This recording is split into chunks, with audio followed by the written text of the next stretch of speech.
us through your process of trying to get to know the players you're going to be working with this spring? Because I'm sure you had to look at some video, and there wasn't a lot of game video on some of those guys. Can you just walk us through what that's been like, try to get a handle on things?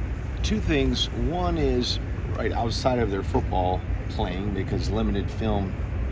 Of course, I had watched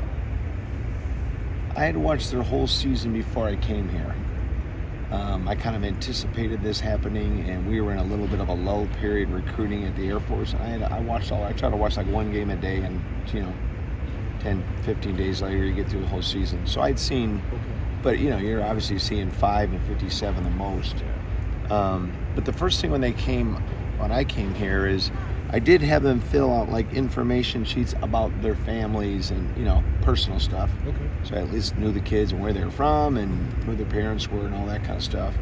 And then we did have a couple weeks before we started practice out here, part of the winter program, outside of the lifting. And we're allowed to have some, couldn't use a football or any of that stuff, but we were allowed to do some just movement kind of agility stuff out here. And so that gives you a feel. And I remember my impression, and even mentioning or answering this for some other people, is like my take on the group overall is like they have good athleticism. I didn't look at any of those guys and think, wow, that guy's a little stiff or he's a little slow. Super good looking movement guys. And what we basically did the first couple weeks out here before we started spring ball, we would be doing like defensive back movement drills.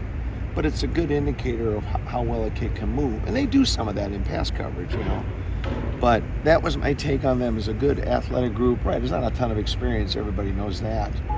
But, as much as anything, I want to just kind of get to know them personally and what their role's been here and where they're from and what their family's about and all that kind of stuff.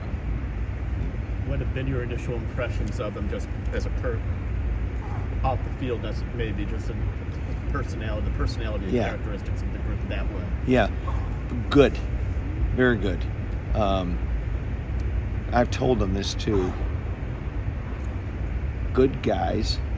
I know that sounds very general, but very good guys. Very interesting in being good football players. Very coachable.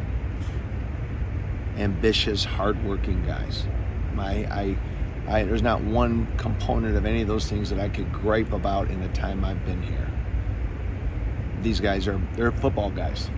They're going to school here and they're going to get a great education, but they came here to play football and it's important to them, and they train and practice ambitiously and they're good guys. Yeah.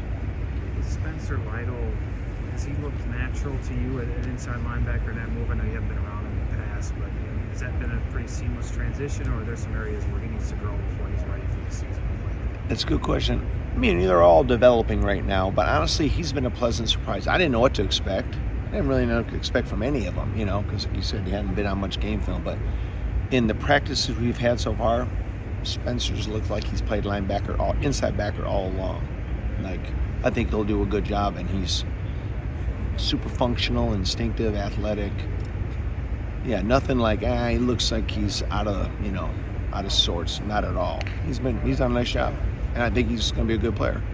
Yeah. You're still trying to figure out your combinations, but we've had a chance to watch a couple practices, and Muma and Tatum have been together in a tandem. What do you like about each of those guys and what they could potentially provide to your group? Yeah, I'm going to answer what I thought you were going to allude to first, and I'm going to tell you about what you asked me. The way we have the depth chart set up now, it's strictly based on snaps played last year. That's all it is. I got the stats from guys, and these guys played this many defensive snaps, and it's not a ton of them, but this guy played 60, this guy played 50, this guy played 25. And I looked at some special teams snaps as well, not as relevant, but if a kid, Jake Chaney, he's played 200 some snaps of special teams last year. That's something. Obviously the staff here felt he was worthy of playing on all the special teams and that kind of stuff. So that's kind of how we've started out.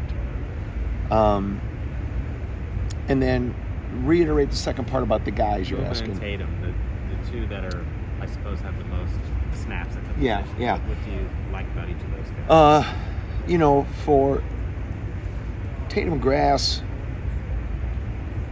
he's done a fantastic job in the weight room, which honestly, everything we do, I evaluate and I either give credit for the kid or it's a concern for the kid. But like, he's a spectacular weight room guy. So that's my first impression when I get in here. Right? We're in winter workouts and they're lifting and testing out on bench and squat and all that. Super conscientious, super diligent. Again, that's why this guy came here, right? To play football here. And I think he's done a good job. And again, he played, 50, 60 snaps last year on defense. And Muma, same thing, about the same. I think he might have played a little bit less, maybe 50, 55 plays on defense. But Muma is athletic. He's instinctive. None of them are today are future first-round draft picks, but I haven't been disappointed in any of them. And all the way down to, Brian Sanborn and Aiden Vaughn. They're all functional. These guys look like they played linebacker before. They have instincts. From now to their last bowl game here, they'll always be stuff to coach and correct daily on the practice film. But those first two guys you talk about, they've done a good job. I wouldn't sit here just saying like, oh yeah, those are the two starters in the opener next fall. They might be, you know what I mean? But nobody's been disappointing, like either whether it's Spence or any of those guys. They're all doing a good job. To kind of follow up on that, Paul has always said that he likes to use the spring to just identify who's going to be in the mix for on the depth and playing time in camp and in the season. When you get done with spring, do you have an idea of how many guys you'd like to know in your mind? I can trust these guys in camp and in the season next year. Is it 4? Is it 5 at those two spots? That's a good question. There's no doubt when you come out of spring, you're going to have a pecking order. Mm-hmm. You're going to have a depth chart, right? We have preseason. We get about 28 practices in preseason. Obviously the last 10 of those you're totally honing in on the opener, but you've got at least 2 full weeks. It's not a full spring practice, but a full 2 weeks in preseason to continue to evaluate, and make it competitive. But yeah, there's no doubt. At the end of spring ball, we'll be saying, here's the starters, here's the 2s, here's the 3s, here's the 1, here's the number 2, here's the number 3, here's the number 4. I think in the fall, by the time you get in the game, in my mind, for a 2 inside linebacker position, we got to say these are the 5 guys, because inevitably somebody could get nicked, and I don't know exactly what the travel roster procedure's been here, but I would think you would travel with 5 guys. And so, we'll come out of spring ball and say, this is the 1, this is the 2, 3, 4, 5, 6, 7, 8. But it'll still be competitive in the fall. You get 10 days out of the opener, no. You're oiling up the guys for the reps.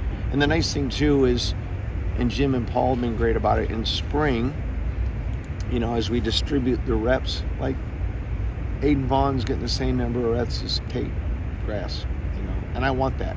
All right, we're not playing anybody right now. This is development and evaluation, right?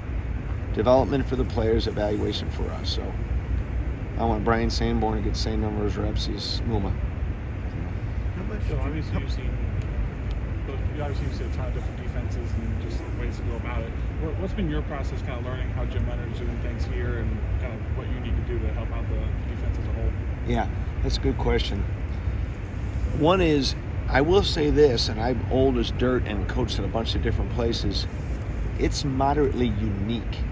It is not, this isn't what the other 115 Division I schools are doing defensively.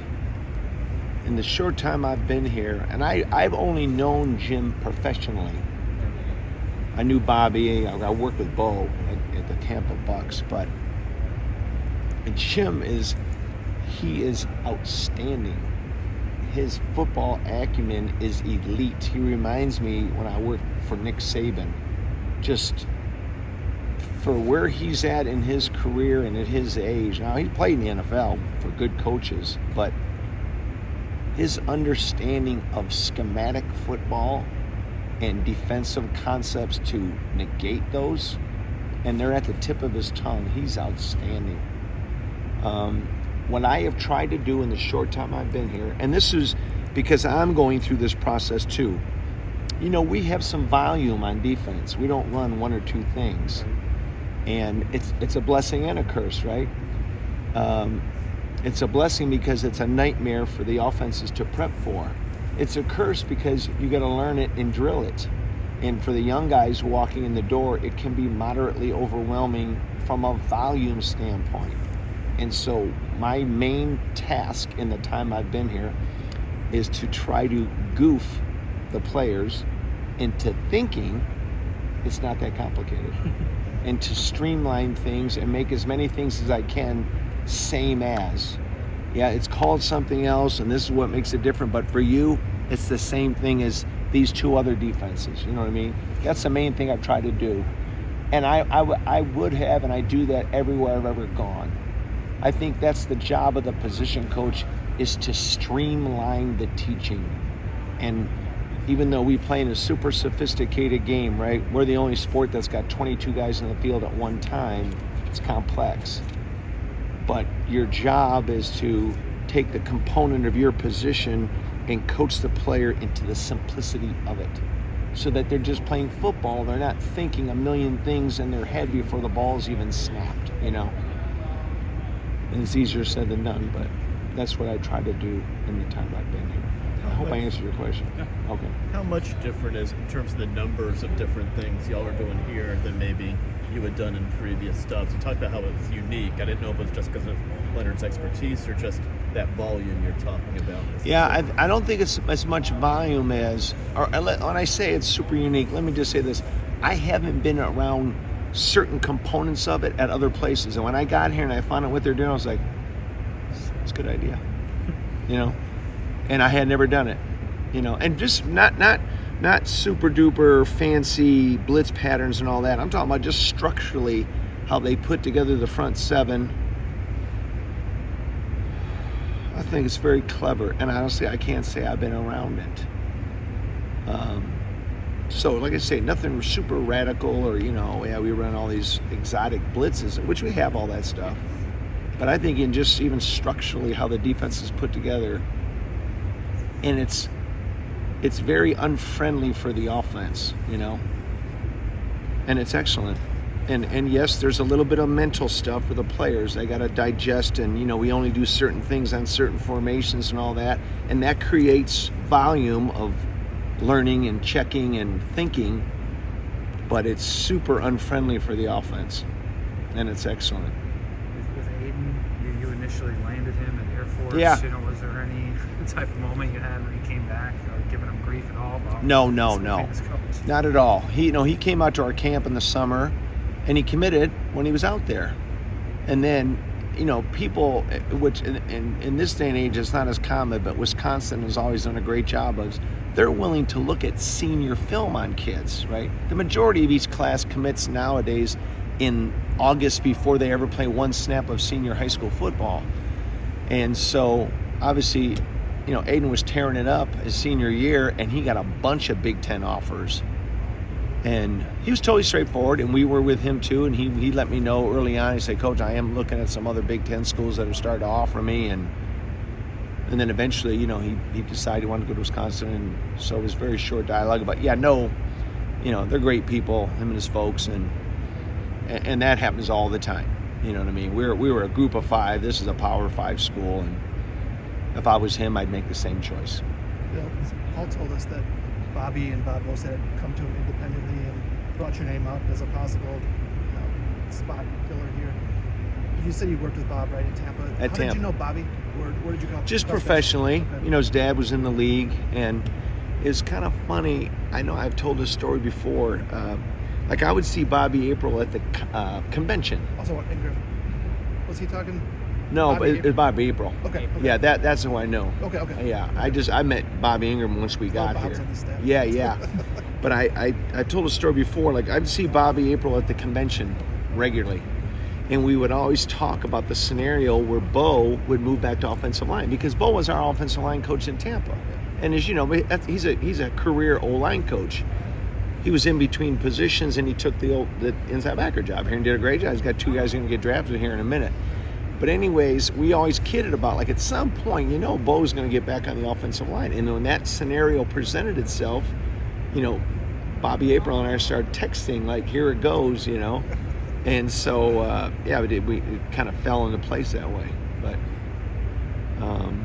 yeah, Bo and I had worked together. But Bobby I just knew him, I knew his dad, and we'd always kid about this scenario when I'd see him at the convention, and he's always like, yeah, if that happens, I'm gonna try to get you on board, So, what are the biggest ways your NFL background helps you now as a college coach? And aside from obviously the recruiting stuff, what's the biggest adjustment when you go back from the NFL to college as a coach?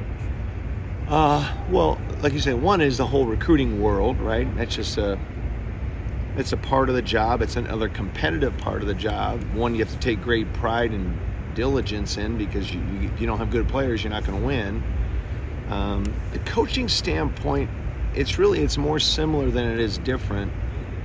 The biggest difference in between college and the NFL is in the NFL you have the players all day because they don't go to school. So you have them from 8 to 4. Here, we can't have our guys for more than 4 hours a day, 20 hours a week. So you do have more time to prep. You have your players in a more reduced time schedule, and it's critical, right? You only get them for 4 hours a day. In the NFL, you got them for 8 hours a day. But really, what you do in meetings, what you do on the field and all that, it's the same. It's the exact same. The players are a little bit older. Some of them are married with kids. You're with them for, 6-7 months a year, 6 days a week. There's a little bit of a pace to the NFL, where maybe in college there's a little more sense of urgency, a shorter schedule, 12 games instead of 17 now. But overall it's more similar than it is different. You kind of alluded to it. You've worked with quite the list of head coaches in your career. Can you pick one guy who's maybe had the biggest influence on you?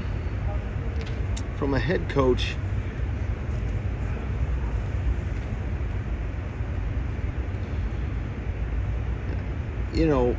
having the opportunity to work for Nick Saban, opportunity of a lifetime. I actually thought I knew football when I went there, and I realized how much I didn't know.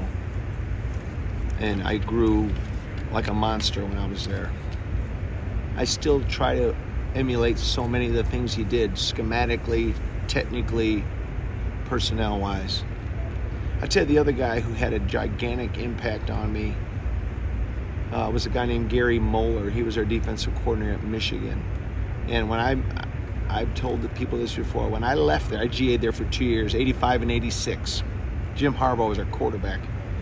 And when I left there, I thought if I, in my wildest imagination, could be one half the coach that Gary Moeller is, I'd be the second best coach in the country.